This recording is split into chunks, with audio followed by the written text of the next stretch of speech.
all those things you have behind you, if I didn't know you and know that was your setup, I could have swore that belonged to a patriotic white supremacist, because they only have that kind of stuff. You know, they celebrate the flag and being patriotic and believing in the American dream, because only white supremacists believe like that.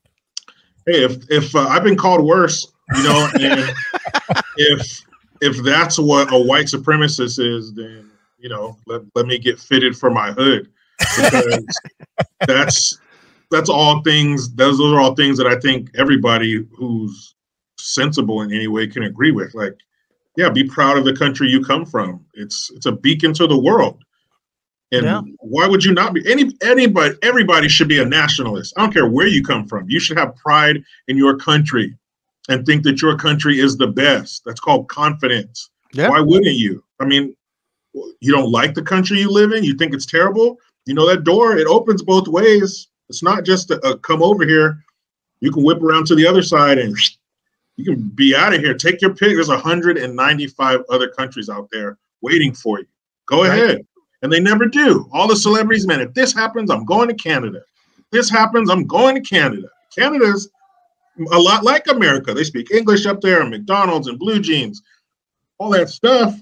But they don't seem to ever make it out of here. And they certainly have the income. They certainly have the disposable income to pick up and go elsewhere. So please let me know, why do they never leave this terrible, systemically racist, blah, blah, blah, misogynistic, all their buzzwords that help them fall asleep at night?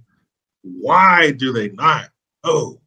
Yeah, no, dude, you ain't lying. And I mean, you served, dude. Did you go overseas at all or no? Oh, I sure did. 15 Where'd you countries. go? Where'd you go? I was on a med cruise, so I was stationed in Jersey, and we went to the Mediterranean. So Europe, parts of Africa, all over the Persian Gulf. I mean, you name it, in that area, I've been there. And I hate to say it, guys, but if you've seen one Arab country, you've probably seen them all. Yeah. They have a lot of mosques. There's a lot of sand. There's a lot of heat, a lot of gold. But yeah, I bounced all around in there, man. It was awesome. Anybody who wants to do it, do it. Yes, there's hard work, but man, when they let you loose, you ever had a puppy and you've been gone all day, and you come to the door and that thing's just jumping it can't contain itself. Yeah, after you've been out to sea for a month and you pull into port, same kind of attitude, man. It's awesome. Sure. And dude, the thing people don't realize, and I lived in Korea for 2.5 years, and did, I was a general's bodyguard. So literally we were on the move pretty much every weekend.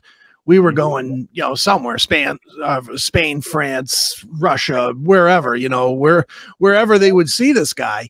And the thing that I know, and and anybody that has traveled extensively knows, is once you get outside of America, that's the only time you understand how great it is. You can never understand it until you've been somewhere else and you've arrived at the airport with guns aimed at your head because you're not Arab, or you're not, German, or whatever it is. You don't understand that until you actually go, Yeah, I mean, I recommend it, man. There's nothing like traveling when you're young.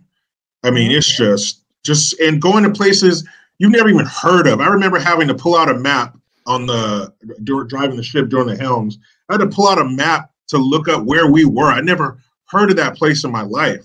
But man, to travel and hit all those countries and to be that age, man, but you really get an appreciation. As soon as you leave the United States, your appreciation meter starts going. I mean, everything from the weather to how the people are to the food. You're in a foreign place, foreign in every meaning of the word. And you really start appreciating stuff, man. You start looking for those little American things. You start looking all the labels you've been seeing in your mind in America, and all the colors, that go with the certain products.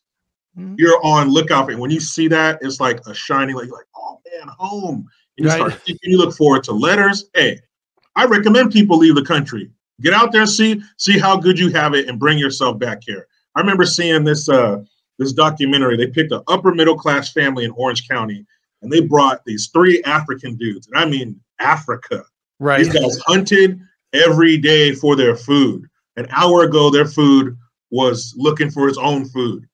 Right. They brought these dudes here to this upper middle class. This house, the family probably made, say, $250,000 a year. So they were living nice.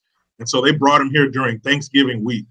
And they went shopping with this family, and they were just blown away that we have these giant warehouses, these stores full of food. And if you have the money, you can get food 24 hours a day. All the things that we take for granted. These guys, when they sat down for Thanksgiving dinner, one of the dudes had a roll in between each finger.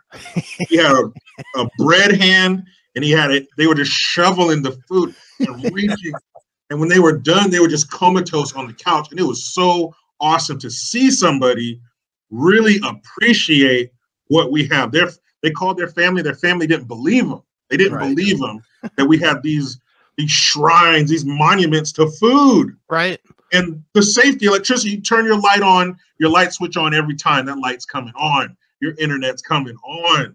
You can go out in your backyard and nothing's going to snatch you into the night.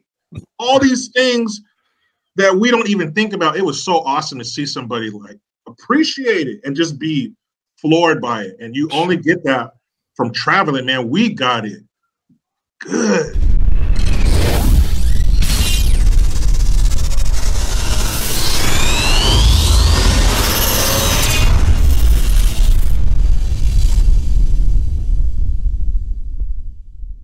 What's up, everybody? It is Chris Aiken from the Classic Metal Show, Aftershocks TV, and Heavy Metal Television.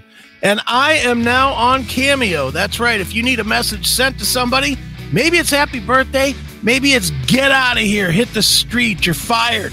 I don't care what it is. Firing a girlfriend, firing a boyfriend, firing an employee, wishing them well, whatever it is, I'm on Cameo. I'm here to deliver the message. I'll do it in my unique way, so you can imagine it'll have some profanity in it and it'll be a little bit filthy, but that's okay because that's probably what you guys want from me anyway. So check me out, cameo.com/Chris Aiken. Again, cameo.com/Chris Aiken.